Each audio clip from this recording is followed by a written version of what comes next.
أعوذ بالله من الشيطان الرجيم. بسم الله الرحمن الرحيم. الله الذي سخر لكم البحر لتجري الفلك فيه بأمره ولتبتغوا من فضله ولعلكم تشكرون.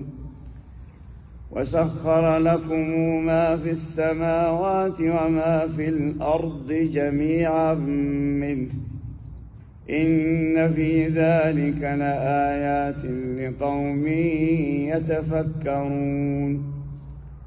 قل للذين آمنوا يغفروا للذين لا يرجون أيام الله ليجزى قوما بما كانوا يكسبون.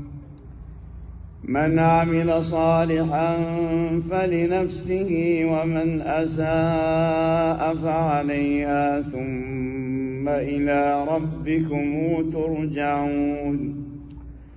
ولقد آتينا بني إسرائيل الكتاب والحكم والنبوة ورزقناهم من الطيبات وفضلناهم على العالمين وآتيناهم بينات من الأمر فما اختلفوا إلا من بعد ما جاءهم العلم بغيا بينهم إن ربك يقضي بينهم يوم القيامة فيما كانوا فيه يختلفون.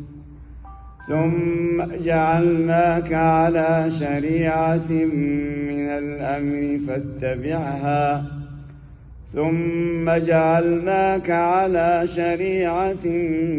من الأمر فاتبعها ولا تتبع أهواء